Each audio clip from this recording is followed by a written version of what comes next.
सदगुरुदेवाय नमः। श्री गणेश जी महाराज की जय, श्री रामचंद्र भगवान की जय, श्री भोलेनाथ की जय, श्री शिव महापुराण की कथा। तुम्हें माता च पिता तुमेव बंधु च सखा तुमेव विद्या द्रविड़ं तुमेव शर्वं मम देव देवो तुमेव शर्वं मम देव देव। श्री राम जय राम जय जय राम, श्री राम जय राम जय जय राम।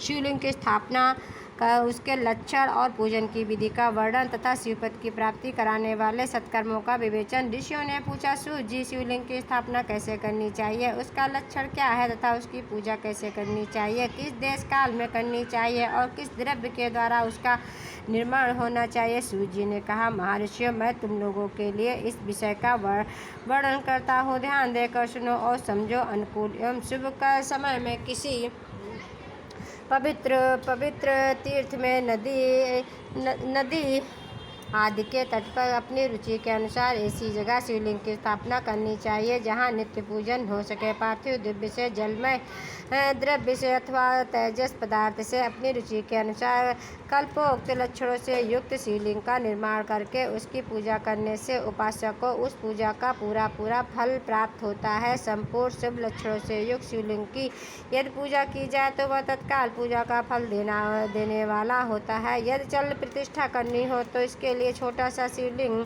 अथवा विग्रह श्रेष्ठ माना जाता है, और यदि अचल प्रतिष्ठा करनी हो तो स्थूल शिवलिंग अथवा विग्रह अच्छा माना गया है। उत्तम लक्षणों से युक्त शिवलिंग की पीठ सहित स्थापना करनी चाहिए। शिवलिंग का पीठ मंडलाकार, गोल, चौकोर, त्रिकोण अथवा खाट के पाए की भांति ऊपर नीचे मोटा और बीच में पतला होना चाहिए। ऐसा लिंग पीठ महान फल देने वाला होता है। पहले मिट्टी के प्रस्तर आदि से अथवा लोहे आदि से शिवलिंग का निर्माण करना चाहिए। जिस द्रव्य से शिवलिंग का निर्माण हो उसी से उसका पीठ भी बनाना चाहिए। यही स्थावर अचल प्रतिष्ठा वाले शिवलिंग की विशेष बात है। चल प्रतिष्ठा वाले शिवलिंग में लिंग और पीठ का एक ही उपादान होना चाहिए, किंतु वाण लिंग के लिए यह नियम नहीं है। लिंग की लंबाई निर्माणकर्ता या स्थापना करने वाले यजमान के 12 अंगुल के बराबर होनी चाहिए।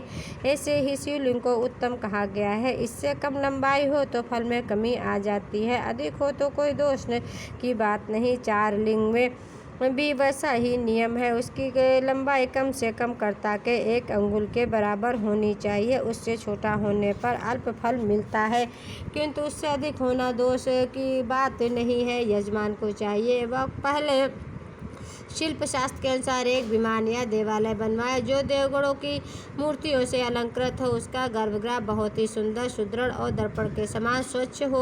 उसे 9 प्रकार के रत्नों से विभूषित किया गया हो। उसमें पूर्व और पश्चिम दिशा में 2 मुख्य द्वार हो। जहाँ शिवलिंग की स्थापना करनी हो उस स्थान के गर्त में नीलम, लाल, वैदू